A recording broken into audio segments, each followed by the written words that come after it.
दोस्तों, एक दिन भगवान बुद्ध अपने भिक्षुओं से बोले, ब्रह्मांड का एकमात्र नियम।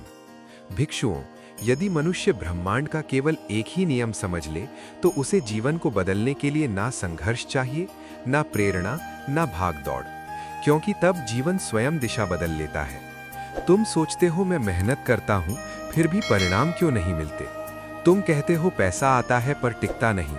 तुम देखते हो रिश्ते ठीक होते हैं फिर टूट जाते हैं, और तब तुम कहते हो मेरी किस्मत खराब है।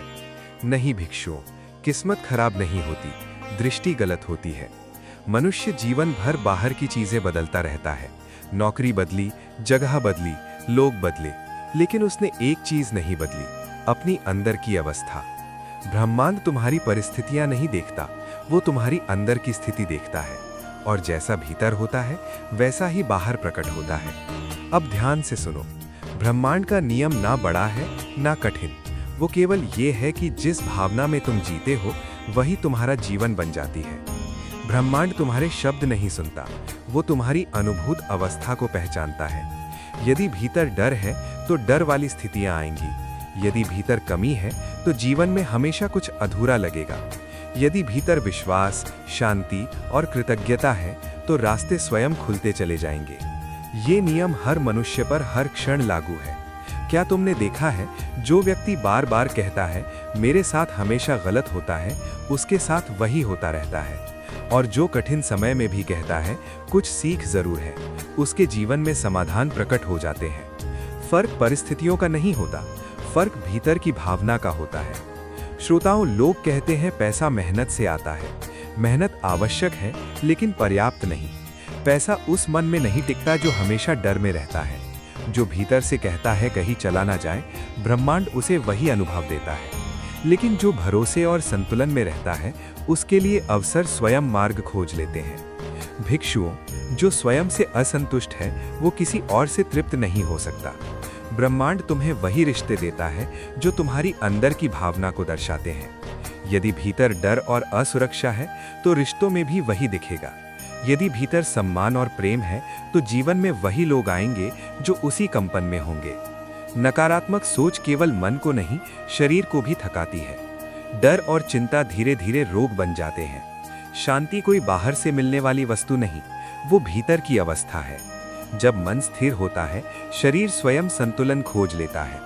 लोग असफल क्यों होते हैं? क्योंकि वे केवल शब्द बदलते हैं, भावना नहीं। वे कहते हैं सब ठीक हो जाएगा, लेकिन भीतर डरते रहते हैं। ब्रह्मांड शब्द नहीं देखता, वो सच्ची भावना देखता है। जहां शब्द और भावना अलग हों, वहां परिणाम नहीं आते। भिक्षुओं, याद रखो, जैसा भीतर का संसार वैसी ही बाहर की दुनिया। ब्रह्मांड किसी के साथ अन्याय नहीं करता, वो सबको उसी नियम से उत्तर देता है।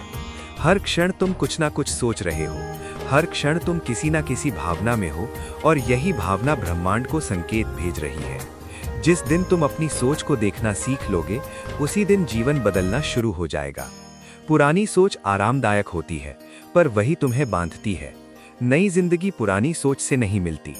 जब भी नकारात्मक विचार आए, बस मन ही मन कहो, रुको, अब नहीं। यही क्षण परिवर्तन का द्वार है। जब भी मन भटके, बस इतना कहो, धन्यवाद जो मेरे जीवन में आ रहा है। ये वाक्य मन को कमी से भरोसे में ले आता है। सोने से पहले मन सबसे कोमल होता है। जिस भावना में तुम सोते हो वही अगला दिन बनती है। इसलिए डर के साथ मत सो, बस आंख बंद करो और मन ही मन कहो, धन्यवाद। जागते ही मोबाइल मत देखो, पहले अपनी चेतना को देखो। बस 30 सेकंड इतना कहो, धन्यवाद, आज का दिन संतुलित है, और पूरा दिन उसी ऊर्जा में ढलने लगेगा। 21 दिन केवल एक बात पर ध्यान दो, अपनी भावना। शिकायत कम, विश्वास अधिक। कुछ करने की जरूरत नहीं, सिर्फ जागरूक रहो और देखो जीवन कैसे धीरे धीरे रूप बदलता है। हर बात पर प्रतिक्रिया मत दो। शांति ऊर्जा को बिखरने नहीं देती, और स्थिर ऊर्जा ब्रह्मांड को सबसे साफ संकेत देती है। जो बहुत पकड़ा जाता है वो दुख देता है, जो छोड़ दिया जाता है वो बहने लगता है। कर्म करो, फिर परिणाम छोड़ दो। जितना छोड़ोगे उतना मार्ग खुलेगा। ब्रह्मांड कभी देर नहीं करता, वो हमेशा सही समय पर देता है। तुम्हारा काम है सही भावना में रहना। और अंत में ये जान लो, तुम्हारा जीवन किसी और की वजह से नहीं, तुम्हारी सोच और भावना की वजह से जैसा है वैसा है। ब्रह्मांड तुम्हें सजा नहीं देता, वो तुम्हें तुम्हारी ही अवस्था दिखाता है। जिस दिन तुम अपनी सोच की जिम्मेदारी ले लोगे, उसी दिन तुम मुक्त होना शुरू कर दोगे। फूलो, यही बुद्ध का मार्ग है। शब्द नहीं, बोध। दौड़ नहीं, जागरूकता। मांग नहीं, संतुलन। श्रोताओं, यहीं से आगे भगवान बुद्ध के गहरे उपदेश के रूप में तथागत ने शांत दृष्टि से शिष्य की ओर देखा और बोले, वत्स, अब तक जो तुमने सुना वो केवल बाहर की समझ थी। अब मैं तुम्हें भीतर का सत्य बताता हूँ। उन्होंने भूमि पर उंगली से एक वृत्त बनाया। मनुष्य सोचता है दुनिया उसे दुख दे रही है, लेकिन सच ये है, मनुष्य स्वयं अपने मन से दुनिया रच रहा है। शिष्य चकित हुआ। बुद्ध आगे बोले, जब तुम्हारा मन डर से भरा होता है, तब तुम हर परिस्थिति में खतरा ही देखते हो, और जब मन लोभ से भरा होता है, तब तुम्हें कभी संतोष नहीं मिलता। यही कारण है। बुद्ध ने कहा कि लोग सुख के बीच भी अशांत रहते हैं और साधनों के बीच भी रिक्त अनुभव करते हैं। फिर तथागत ने अपनी आंखें बंद की और बहुत धीमे स्वर में बोले, मन को देखो, बस देखो उसे, बदलने की चेष्टा मत करो। जैसे ही तुम देखना सीख जाते हो, मन बदलने लगता है। शिष्य ने पूछा, भगवन, तो क्या यही ब्रह्मांड का नियम है?